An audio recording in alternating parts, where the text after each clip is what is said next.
Uh, so before we get started, let me set a context that what I'm going to be speaking about today.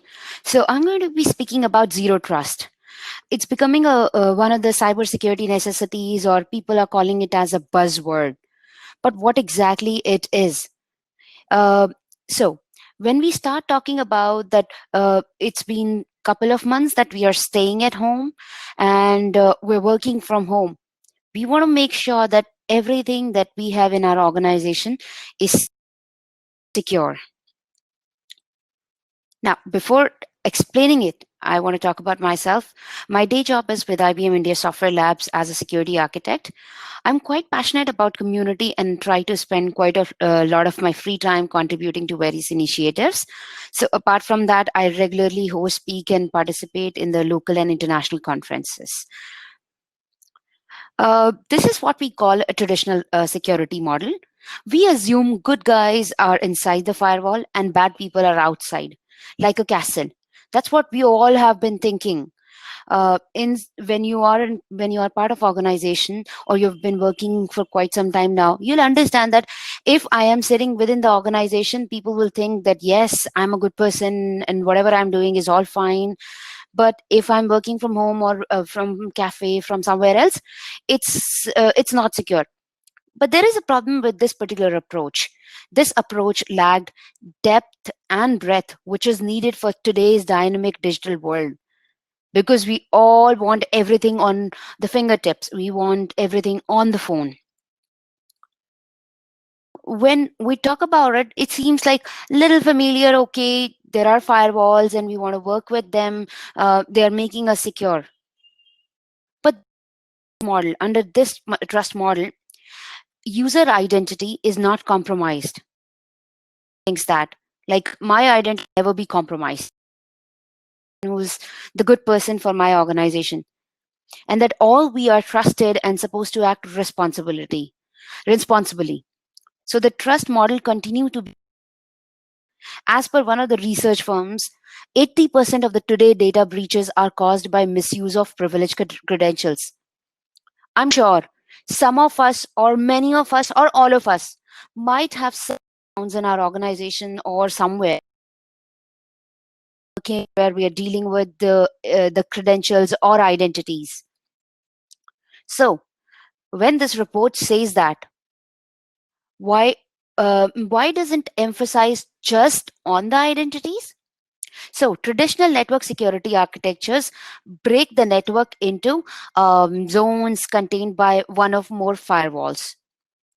So firewalls were the thing where this network segmentation used to happen, and each zone is granted with some level of trust, which determines the network resources, access, or permissions. Now, through this model, protection is given by building multiple lines of defenses that attackers must go past before eventually gaining access. Now, when we are thinking about that, why still we are getting breached? Are there any issues? Are there any things that we are still missing out? So this is what I was saying, that uh, there's one door, person comes in, there are multiple levels that person crossed, and as soon as that's done, the user has access to anything and everything. But how about if someone gets to know my credentials? They can do anything and everything within the organization, and whom will be blamed for? Me, not the person who got inside or the attacker. So here we are playing with the trust boundaries. Now the current landscape has increased many folds. We have started moving our infrastructure to cloud. We are trying to go digital. Even the mobile banking, it's becoming the thing of today. Everything we do it on phones. Like I use laptops for only some of the work that I need to do.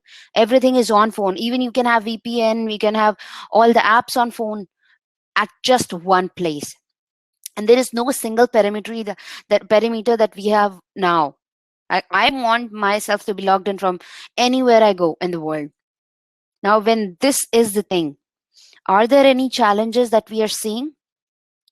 And it's because uh, there are many things that have happened in the past due to which we are moving towards digitalization. But is there any change in the models that we have for identity and access management, or when we're trying to control the identity. We started off with access control list. Then we moved to the role based access controls. Then the principles of least privilege, all of that. And subsequently, now we're talking about least privilege and zero trust, like I'm covering zero trust today. This is actually why zero trust came into picture, or why people started talking about it, because RBAC, which is role based access control, and principle of least privilege was loosened to a point where it defeated its own purpose, wherein okay, I need to have this much of privilege, but if I leave my team, I will still have those privileges. Why? That shouldn't be the case. And especially when there are so many applications floating around for one or the other thing in the organization, and we see that the breaches do happen. If I have to tell you that there is a stats, and I have to talk about, like, why are we even talking about zero trust? So there's a research firm called Cybersecurity Ventures. They have forecasted that the cybercrime cost was 3 trillion in 2015, and it's estimated to be 6 trillion in 2021, which is a huge number. An average cost of a data breach is going to be 3.62 million. It's a research by Ponemon Institute. Now, as I mentioned earlier, 80% of the data breaches happen because of privilege access abuse. If we don't need certain privileges on certain server, let's leave it. There are few things which we have to do, and there are few things which organization has to manage. So does this mean that we can say that identity is the new perimeter? And as we are pushing more and more towards the hybrid and multi-cloud environment, this is really ringing the bells. The days are gone from the environment where we have a lab and we have all the computers there, we are doing everything from there. We've gone more decentralized now. I want to work from everywhere, and I'm sure you also want to access all your applications from anywhere. A security perimeter or secure perimeter is a thing of the past. Companies are now adopting that many in the security industry call a zero trust security model. Now, let me give a little background about it, that what exactly it does. It specifically says trust no one, not even the users which are behind the firewall. In short, it flips the mantra trust but verify to verify or always verify and never trust. And I will be using these two terms a lot in this particular presentation: identities and trust. Because your trust makes sure that if we have a proper trust, we have our data secure in the organization. We will make sure that my organization will be secure. And that's the main thing that we are looking for.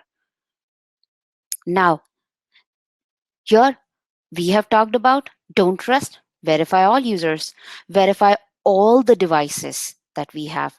Then limit the access and privileges. If there is something that the person don't need, let's not give them the access. If a developer is working on an environment, do we need access to the production environment? No, we don't need. We're going to be segregating the proper privileges, that if a person don't need it, or even if a person needs the access, as soon as the work is done, if the person is not being part of the team, let's remove those accesses. I would say the same day. There are few best practices that we can adopt, and people say it's a framework, it's a tool. Zero trust is a tool or something. No, zero trust is more of a concept. It's a framework which companies can adopt and take baby steps and move forward. Now, it can be implemented by multiple ways, which we will discuss in details as and when we move to the further slides. So, over the years, security model have transitioned the concept of what we call it as zero trust, which we are talking about. Now, how we all started? It all started in 2010 with Forrester. Then a year later, there's a company called Google. if you know. They rolled out Beyond Core. It's a zero trust access approach that designs or assigns rules or policies to the workloads, virtual machines, or network connections, and then only allow necessary actions to be taken. So they have a kind of an approach that you can work from anywhere in the world. They were the first, like they were first one to set up the whole scene around Beyond Core, and the goal was simple: to enable every Google employee to work from untrusted networks without the use of VPN. Now, when we all started working from home, maybe probably in February or March. The VPN started to clog, and even the bandwidth, like we still see that there are certain bandwidth issues that we have now. Talk about fast forward today. We all need zero trust, and that's why we are talking about. And it all started like that time, and now we are all experiencing it, and we want it to be implemented. So let's talk about why redefining identities, because there are legacy apps that we have. We want them to be integrated with the newer technologies that we have. Could be SAML 2.0 or OIDC or any other mechanism. We want all our systems to be integrated and to be maintained at one place. Infrastructure, whether it's on-premise servers, cloud-based VMs, containers, or microservices, represent a critical threat factor. We have to make sure that we are maintaining them. How about exposing internal applications and infrastructure to the internet? Isn't it going to be vulnerable to all the attacks like distributed denial of service, SQL injection, and other application layer attacks? There was one attack I remember in 2017-18, which was on IoT devices. All the IoT devices which were vulnerable, which had default credentials, they were made hostage or slaves. And there was an attack which was named Mirai, which was stimulated from them.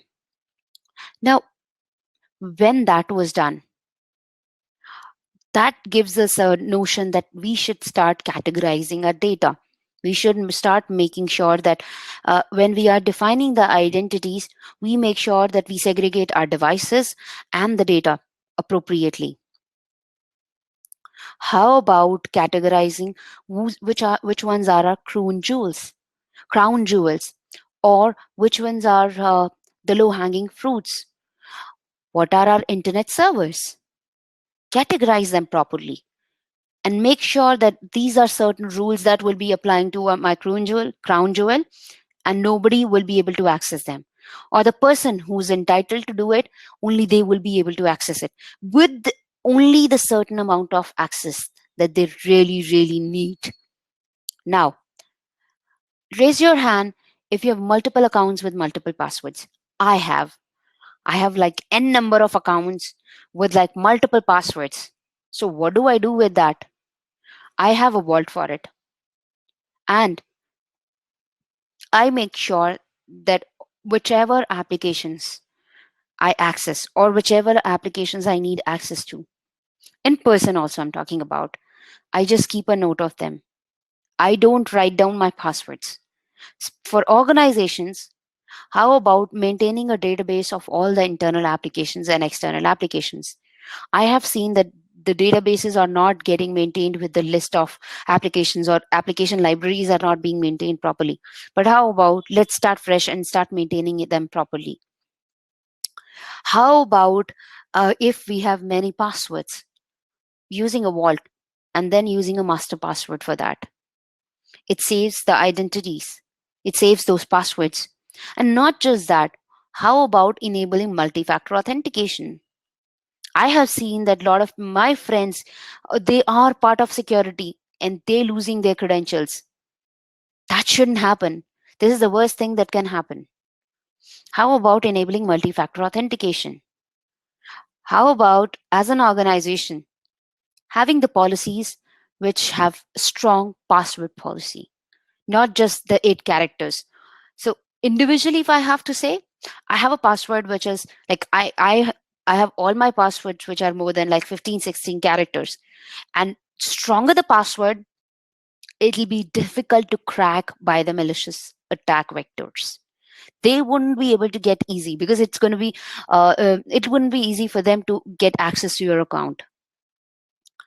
There's something called context aware access, wherein uh, we've started enabling risk authentication for the users. For example, right now I am in India, Bangalore, but after 5 minutes I try and log in from India, Delhi, or maybe from US, from Europe, from South Africa, South America, any location. Is it possible? Practically, no. Theoretically, I can imagine. So, what should we do?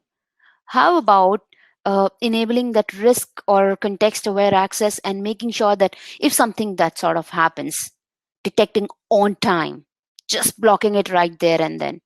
How about using passwordless authentication and using just a QR code or something else to access the application, wherein you don't have to type in your passwords every time? It's like the seamless way. Now, when we start doing it, how about monitoring the applications, services, device and locations, servers, users and their behavior? Because when we start understanding the behavior, it gives us a proper context that this is what we want to do with our identities. This user is trying to access this application. Or for 5 days, this user accesses this application from this particular location, and suddenly user changes the location. That means user should be challenged with multi-factor authentication. Or if we see that there is some suspicious location as per our records, how about blocking it straight away? We don't need to have it. We don't need to give any the access at any given point of time when we feel that the user could be a malicious user, or the credentials could have been stolen. Now, when I talked about categorizing the data, it can be categorized as restricted, confidential, internal, public, or any other classification that you can have. Like I said, crown jewels, or any other classification. But let's have classification and then store it the similar way. Monitoring and logging everything. Now, why we say that monitoring and logging everything? Because it's one factor which exactly impact us if we don't monitor our environment. There was a breach which happened in 2017, wherein the servers, Apache servers, were impacted. Apache Struts, the organization was using the older version. The patch was released, the patch was not updated, but then there was some malicious activity which was happening on the servers because the malicious actors could get the access to the internal servers, but nobody could find out that there was something which was happening for months. Why? Because there was no proper monitoring and logging enabled. If we had proper logging and monitoring enabled, we would have logged on time. And just to say, hacking is inevitable. Attacks will happen. The systems will get compromised. But we should have an idea about our own blast radius. Get an idea. Get an idea as soon as the attack starts, that there's something which is malicious which is happening with our own network. Analyze it, report it, block it. Automation should be in place to detect all such incidents. There will be alerts. Let's manage them. I have seen that there are alerts, but people forget to manage them properly. Or there are so many alerts that sometimes we lose the right one, that yes, this could be a malicious thing that could be happening in our environment. How about authenticating and authorizing all the identities and authorizing with the roles? If a new user joins, how about mapping them with a proper role, that this user will only have access to these many applications because this role allows only access to these many applications? So logging every activity and monitoring everything, what's going on. Now, enterprises may have hundreds or even thousands of servers and applications. These require configurations via APIs, to rapidly deploy applications in like bulk, while also setting policy controls for access. And this is all critical. These also should be monitored with could be SIM tool or any monitoring system that you have in place, like security for information and even management.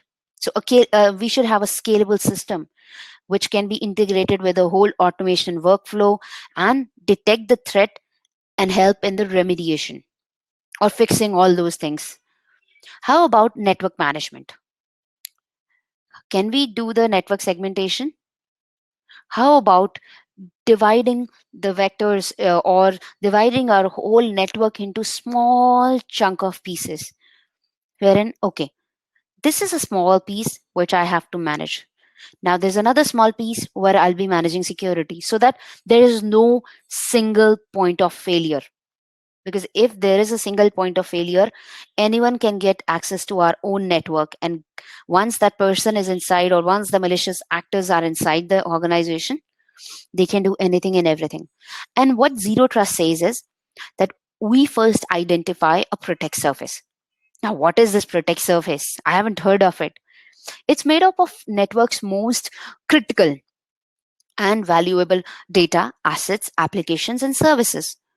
So they are completely unique to any organization, because my data or my critical assets will be known to me. There can be something else for other organization. So every organization has a way to define their own crown jewels. So once we have identified them, we can identify how the traffic moved across the organization, understanding who the users are, which applications they're using, and how they are connecting is the only way to determine and enforce the policies that ensures that the secure access to data is there. And once we have understood the whole interdependencies between everything, we need to actually segment them properly. And it all only is when we talk about segmentation, it only provides the granular access. Like if I need only access to read only access to a particular server, I only will have read only. I wouldn't be getting the right access. And if my credentials are lost, the malicious actor will only be able to read the files. Or if I have multi-factor authentication enabled, then the malicious actor will not be able to do anything. Policies and procedures. This implies to the whole organization, wherein how about we have proper policies for remote access, that you should only be able to access it from a certain device or a certain VPN location. We have everything on hands. Like we are talking about bring your own devices. Like I access all my emails on my phone. And if I lose my phone, what's going to happen? How about having the policies which has like a longer password? So my phone has 8-digit code, and that's like a alphanumeric. If someone tries it, they'll go mad in finding out what could be the password. I can't have it as a name, or I can't have it as like just a simple dictionary name. Least privilege, which we've been talking about, that only needed things should be there. And default, if you don't met any of the condition, just deny the access. And we should also keep checking all the policies that we have in place. That's the best way. We can do it like a 3 months basis, 6 months basis, but let's check our policies. We can't have redundant policies, and we can't just keep using them. So one of my friends says that if you want to protect your computers or servers, don't own them. And if you own them and access them, or try to access them, why do you want to do that? You want to make them secure, so don't access them. So we need to maintain and establish a model of least privilege when we talk about legacy systems. And at the same time, when we talk about usability and security, that's like two contradictory statements. When we have too much of security, we tend to lose the purpose. For example, if I'm using any of the shopping site, could be Shaheen, could be Amazon, could be Flipkart, could be any other app. if they are asking us to authenticate at every step, when I put something into my cart, when I place an order, when I log in, when I do anything, do I really want to do the shopping with any of the sites? No, I wouldn't want that. At the same time, if I have too less security, what could be a trouble? So how about we using existing technologies and enhancing on top of it? Start with segmentation, with least privilege, with managing proper identities. And also at the same time, we have to maintain the speed. Like, you don't have to run at like a faster pace that I have to achieve everything at one go. No, it's not, it shouldn't be the case. You can take baby steps and move forward. um, Now I'll admit that implementing a zero trust model is not for the faint of heart. It enforces us all to unwind the legacy infrastructure, legacy workflows, legacy processes, and that have been around for like decades. Because when we are structuring our own organization, we cannot just rely on those things. So in some cases, the larger an organization is, the more complex the infrastructure is. And we all live in a connected world where we have to collaborate not just with other employees, but also with customers, vendors, partners, and etc.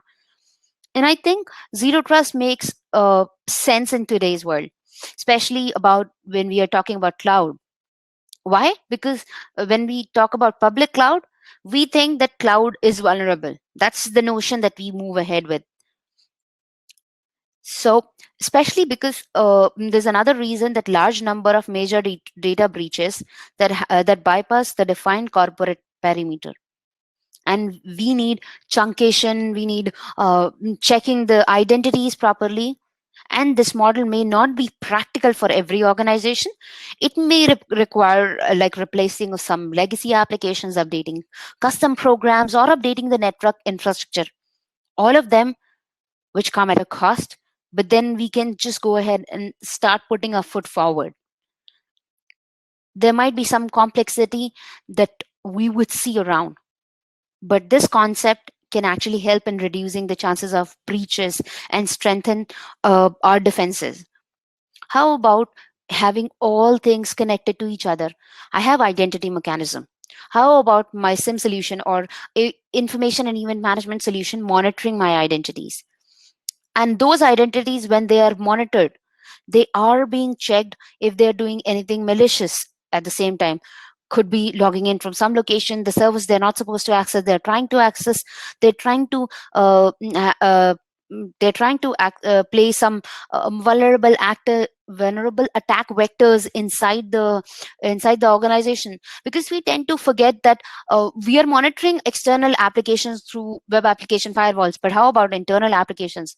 If my credentials are lost, I might be sending attacks on the servers which are critical servers.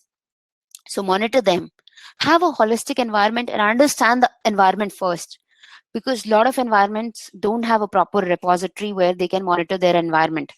So having a brief sense of our own network can help us get through with it. Oh, so this is what I all had to say today. And you can reach me at my LinkedIn handle or any other place, like Twitter. You can reach me on my email address. So let me post my details on the chat window.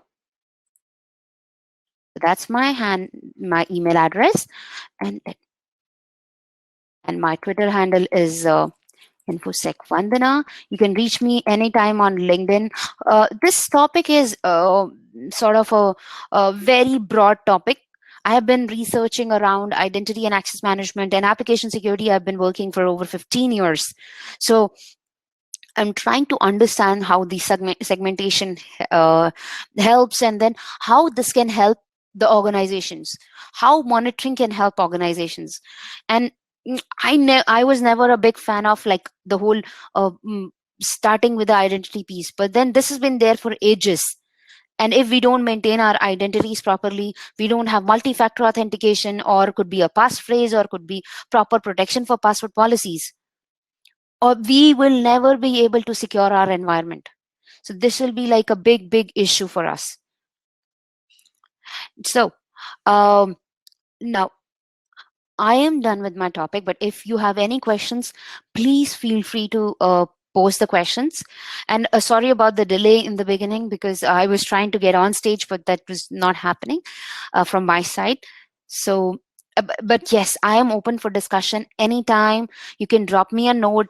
I am very much available, and especially my DMs are open, so you can drop me a note, and you can share your feedback also, because when we get feedback, we learn more. So I am open to feedbacks. Feel free to drop me a note about that this is what you like, this is what you did not like, this is what I could have improved in my presentation, or I could have added in my presentation. So feel free to drop me a note. So thank you so much, everyone, for joining the session today. I will be around. You can reach me. Thank you so much.